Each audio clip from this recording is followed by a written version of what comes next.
And by the way, this is not an instructional video on how to run a lathe. I've been running lathes for 30 years or better at work also, so I'm familiar around the lathe, I'm comfortable around the lathe. Do not repeat anything I do. I'm not educating you on how to run a lathe here. I'm just showing you my process of what I'm doing to make the stainless tenons.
Alright, so I'll walk you through kind of what I'm doing here. I'll do it and won't do it all at the same time, but I'll explain the process, and then when I do it, you'll see what I'm talking about. So what I do is I start out with my cutoff tool here. I'm going to loosen the jaws, pull the stainless material out. I'm going to use a tenon that I already have made. And what I'm going to do is I'm going to run this cutting tool in close to it.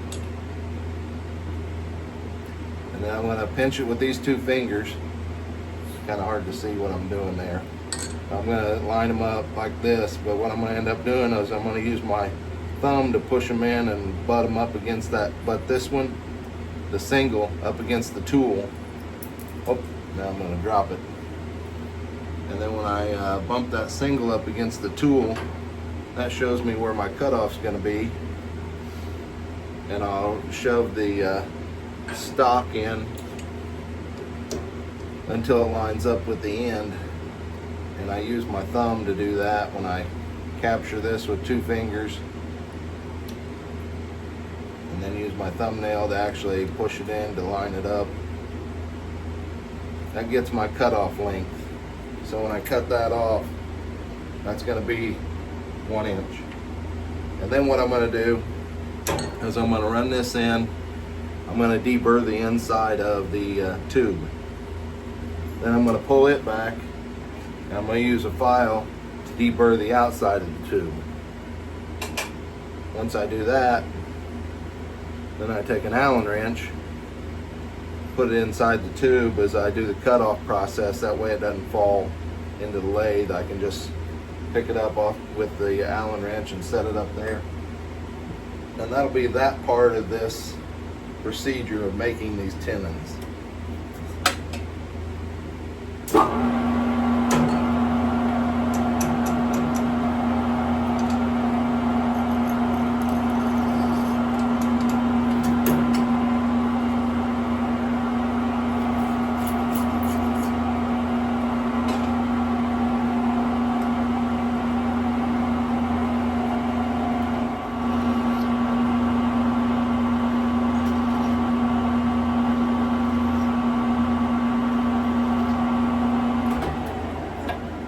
You have a program or an instructor that's educated you otherwise, follow their instructions. Do not follow my example.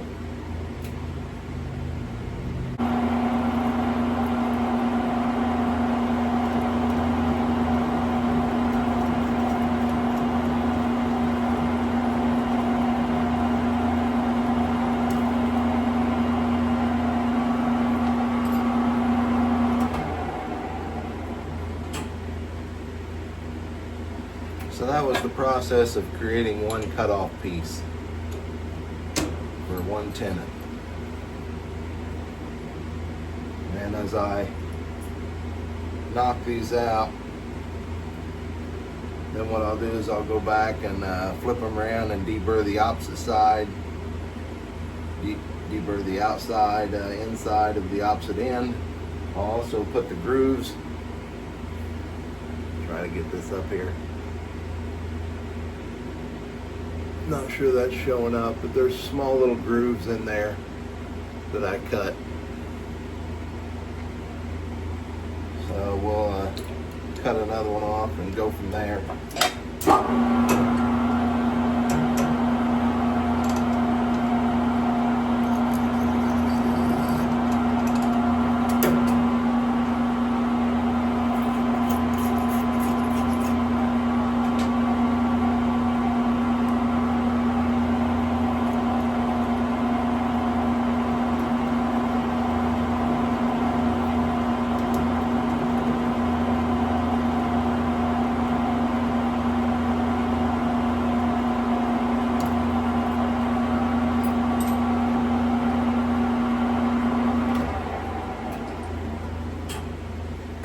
And it's just a rinse and repeat thing until I run out of this piece of material.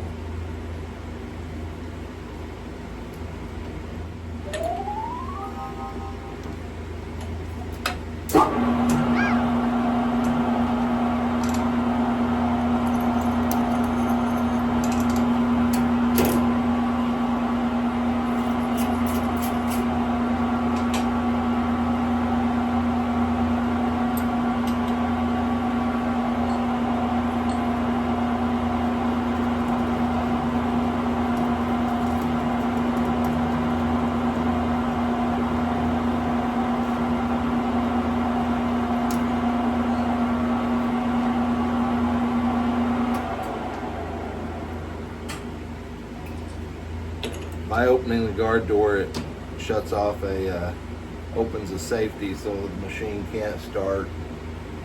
I know some of you guys out there are safety nuts, so I don't mind being safe, but that way you understand that I am safe without worrying about me having my hands in here.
Also, you can rest assured that if anything bad was to happen, I'd probably just cut it out of the video so you didn't see it.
Alright, so I switched out a tool, not cutting off anymore. I'm putting the grooves in the pieces.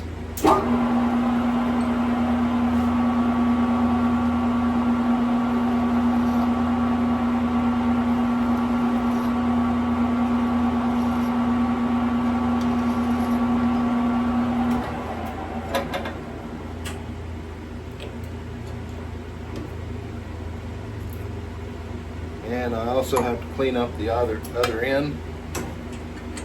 So I'll run the deburring tool up. I need to reset something real quick. Okay.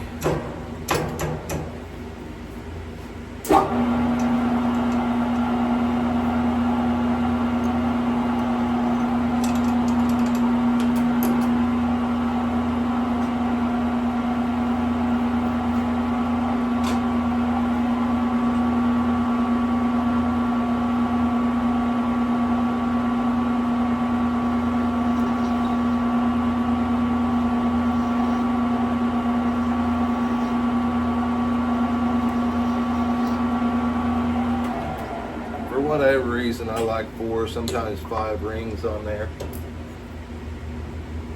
So that is the finished product. Let me double check it for a measurement. We'll check the overall length, make sure I'm where I want to be. Yep. And that one. Now we'll start with another cutoff that I did. So what I'm going to do on this, one end has already been deburred, so we will flip it around this way. And what I'm going to do is I'm going to take the tool, cut off the extra flashing there. I'll show you what the extra flashing.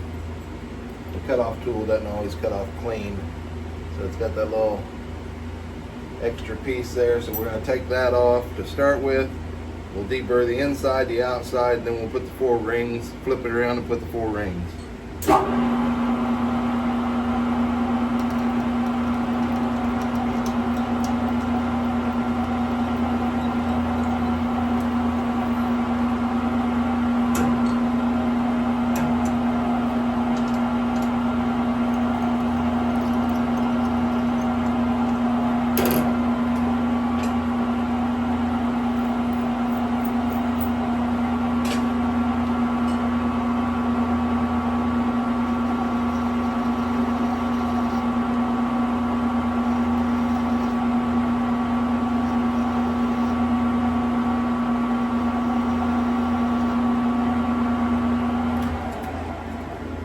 And you're probably all wondering why I put the rings, the little recesses in them.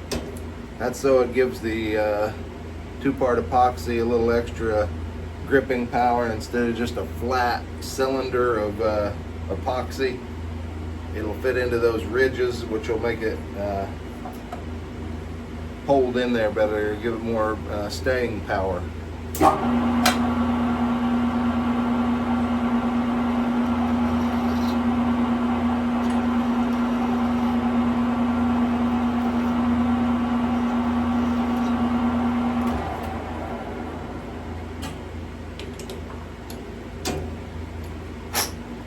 We'll double check the measurement on that.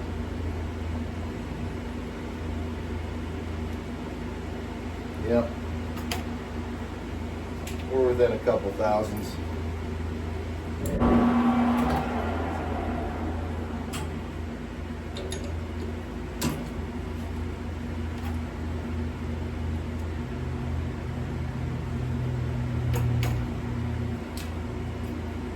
Looks like we got 7 more, including this one.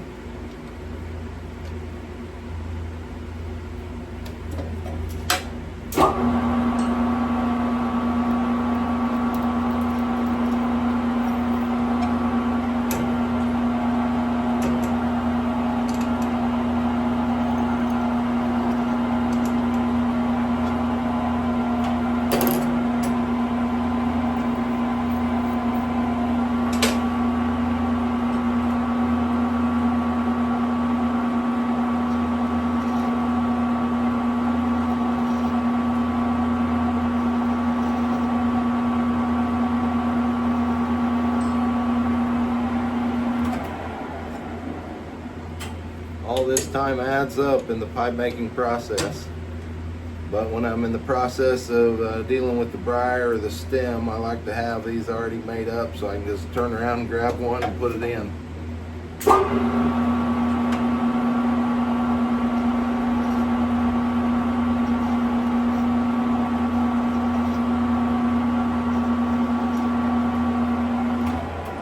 Don't really want to spend the time changing the whole setup on the lathe, going to these little metal tenons and taking out the briar jaws or changing the angle of the cutting tool.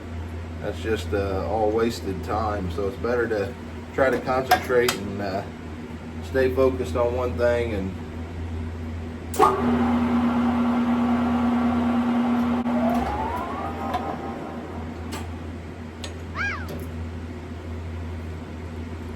the purpose of these metal tenons, in case you're not aware, this is what goes in to hold the acrylic mouth pieces into the cherry stem.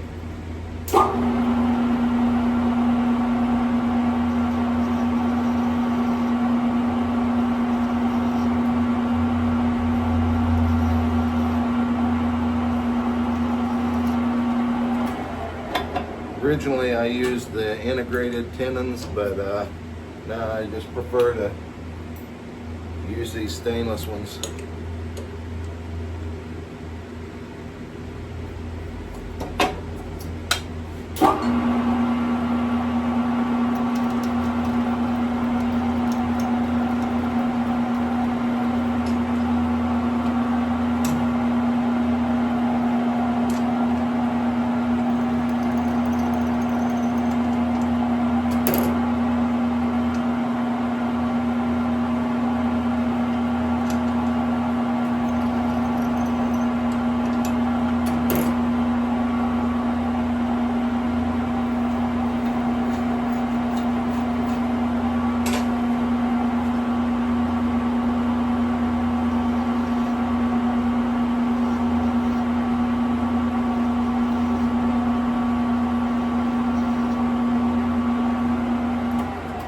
As I mentioned earlier, these go in the acrylic mouthpieces that go in the cherry stems.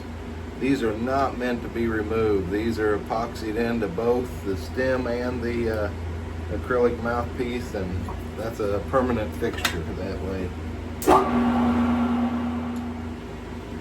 Not sure how many of these I'll do today. I may do another stick of them, I guess.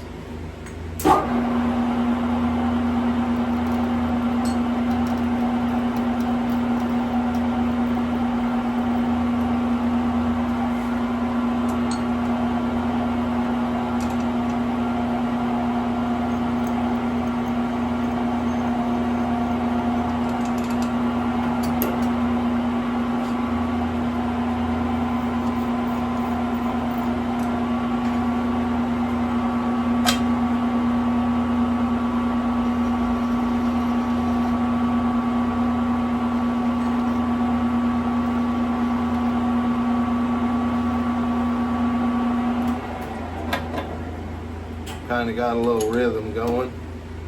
Seem to be getting something accomplished, so it's always a good thing. This is definitely one of the areas where a metal lathe is nice to have.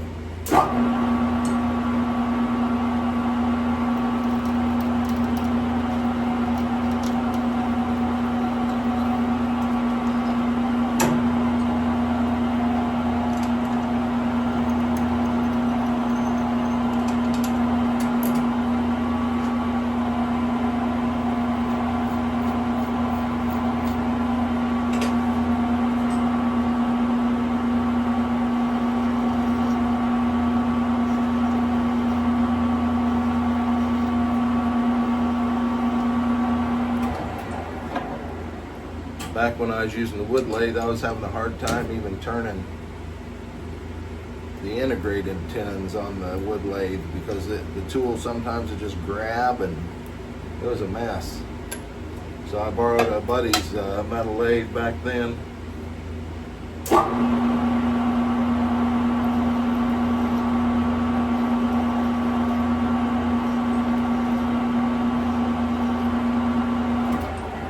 Have to have a much steadier hand than mine to cut integrated tenons on a wood lathe.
Alrighty, I'm gonna probably part off one more and probably finish up with those and probably take a break after that. But